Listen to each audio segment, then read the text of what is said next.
me again, and here we are in the car. Hopefully I will actually end up talking about something that I want to publish. I actually record these videos at least once a day, and I haven't actually published any of them recently, mostly because I don't really care to talk about what I talk about. I find that I end up just, drumming up subject matter strictly so I can record this, but then I kind of think about it, and I'm like, I didn't really talk about anything that I actually care to talk about, so I don't publish it. Plus, it's actually kind of a chore to publish. Usually, of course, I'm recording this when I'm going to work or to home at lunch, and usually upload it at work using work's bandwidth, and it just takes forever, and I usually don't have enough time before I actually have to leave. So anyway, hopefully I can think of something that I want to say, that I want to put in front of the public. Actually, one thing that I do want to say is, holy crap, have you seen the latest trailer for Eve Valkyrie?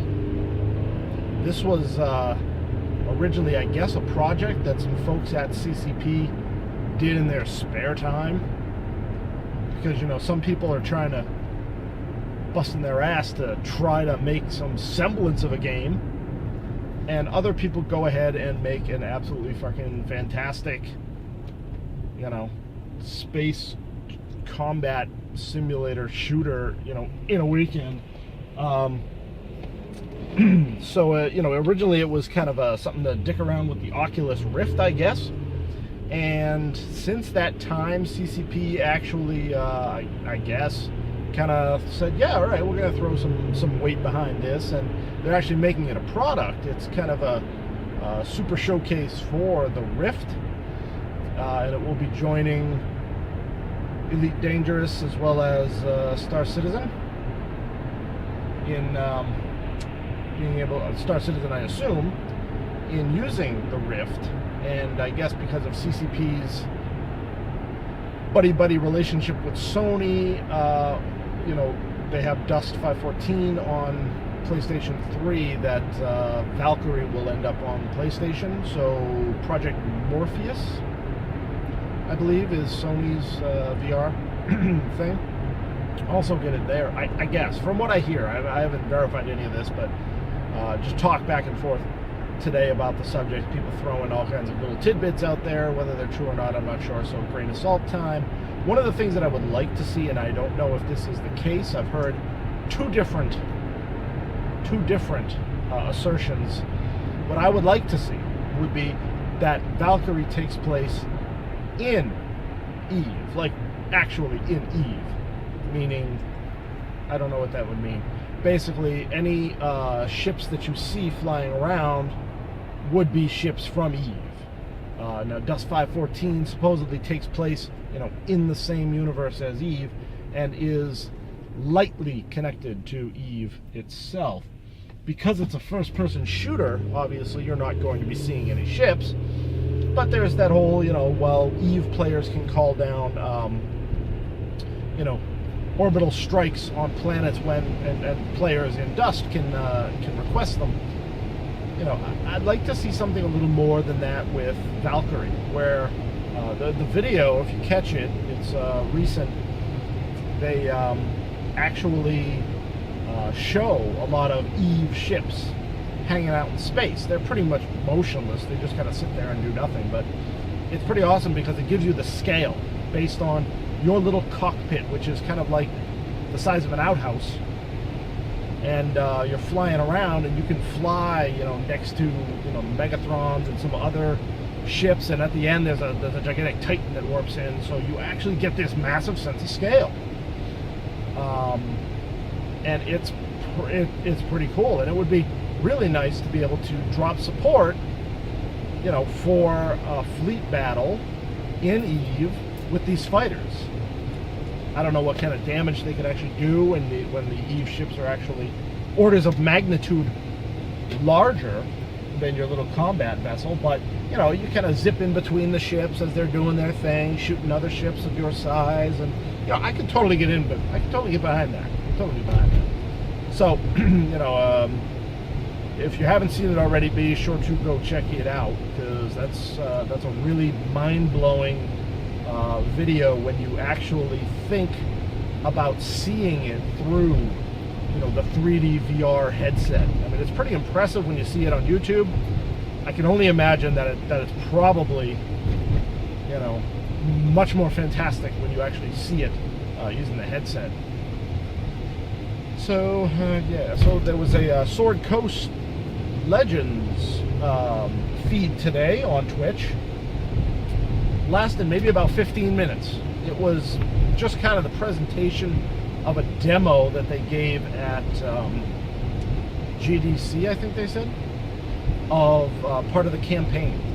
So, you know, Sword Coast Legends is a licensed D&D product that's being developed. I forget by who. Sorry, N something. Letter N dash something. But it has a very, very old school vibe to it. By old school, I mean like Baldur's Gate, Neverwinter Nights. Very much a Neverwinter Nights vibe to it, which led me to hope that they would actually have a kind of toolkit in it. Now, the whole point of the Sword Coast Legends is that, yeah, it's a 4-player experience. It's the 4-player plus 1.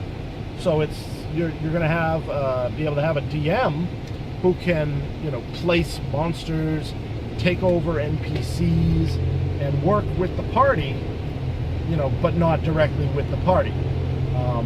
Someone mentioned seeing something about tile sets, which leads me to believe that you can create new maps. So there's at least, you know, some kind of lineage tracing back to Neverwinter Nights.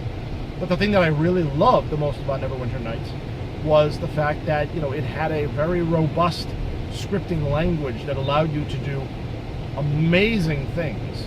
And you know, I would really love to see that in one of these games, either Sword Coast Legends or Shards Online, something along those lines, so you can actually create brand new systems, you know, within these the shells that they give you. Because that was to me, that was really Neverwinter Nights' strongest point. What else do we got?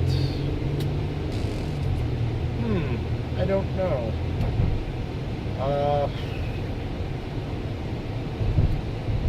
Still getting into the Secret World, I guess. Bunch of us agreed that we kind of set aside Tuesday nights, if we're able, to jump into the Secret World.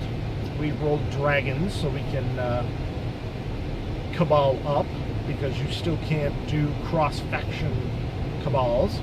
So our usual combat wombat cabal exists for Templars, and we created the combat dragons cabal for our new characters.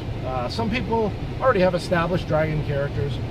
Some of us have created new ones, both because either we don't have a dragon or because it's been so long since we've been in this game that we kind of wanted to get a feel back from the start. I've often, personally, I find it easier to just roll a new character to relearn the ropes, because if there's anything that MMOs are absolutely horrible at, it's reintroducing you to the game and the mechanics after an extended absence. So a lot of people have starting over, and we're dedicating Tuesday night as the if you have time and want to play, this is when we're going to be doing it.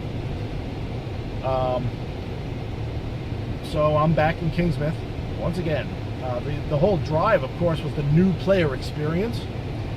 Funcom retooled a lot of their pre-Tokyo content, which basically means the entire game, to make it a little more accommodating for new players. So I'm not entirely sure if it's the new player experience or if it's the new player experience, because, you know, anybody who's still got a character in pre-Tokyo is basically going to experience this, and they could be veteran players. So, you know, there's that. But that was kind of the big draw, that people who got frustrated or annoyed by the slow progression and the potential difficulty of dealing with some of these mobs, and who kind of slipped away in the night, can come back now and hopefully have a better experience for it. And, the Secret World is one of my top 3 favorite MMOs of all time, and I always felt bad that I kind of abandoned it, but I was never really involved with a dedicated enough group that I felt comfortable with to be able to progress through it. So I don't know if any of these combat dragons will stick around for the long haul, but I definitely like to be able to get as far as I can with or without folks, preferably with, so I can at least get up to the point where I'd be technically available for Tokyo, not necessarily ready for it with all of the gear and all of the unlocks and all that business, but at least available for it. That'd be nice. Let's see. So we've been talking. There was a brief bit of conversation about streaming today. Talking about streaming to multiple sources. It's kind of a pain in the butt to stream these days. A lot of people, of course, go to Twitch by default because that's the Kleenex of streaming. Everybody knows it. Someone says video game streaming and everybody else shouts Twitch because it's the knee-jerk reaction. Personally, I prefer hitbox.tv, which I think is better. There was a parallel conversation actually going on over at anook.com, and one of the points that was made in favor of Hitbox was that it has no latency compared to Twitch, which has got a little bit of a delay. I like Hitbox because I think their crowd control features are superior to Twitch. You can pop up a dedicated window with your chat in it. You can post polls. You can do giveaways. You can run ads for those times where you've got to go to the bathroom, and you can do a whole lot more, I think, with Hitbox. Plus, as it's been stated in the past, Hitbox allows you to create a team, which is a privilege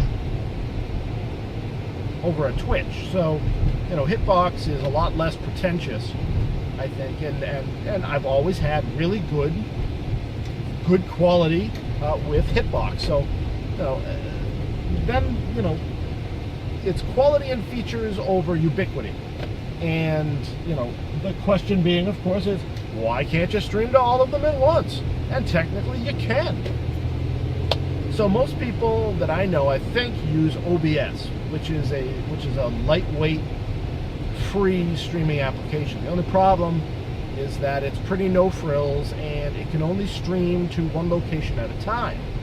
You contrast that to FF Split, which is a free XSplit clone.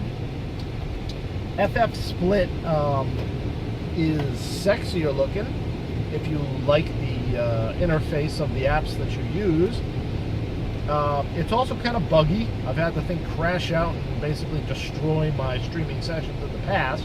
But what it does do is it allows you to stream to as many outlets as you feel comfortable turning your bandwidth over to. So you could actually stream to Hitbox and Twitch at the same time. Now, somebody on Twitter once linked to a service called, I'm going to get in trouble now. It's either Restream.io or Reshare.io. I think it's Restream.io. What you sign up for it, and essentially it's an RTMP aggregator. So they have it set up that you will log in, register with their service, and add your stream keys for Twitch and Hitbox and a dizzying array of other services that I've never heard of. And when you use Restream.io's stream key, so that you put that into OBS or some streaming app of your choice, and you broadcast to them. And what they do is that they simply pump that out to all of the services that you've registered, in their database with your stream keys. So that takes care of essentially, hitting multiple locations with a single stream. And that's pretty awesome if you can't decide which one you want to go to.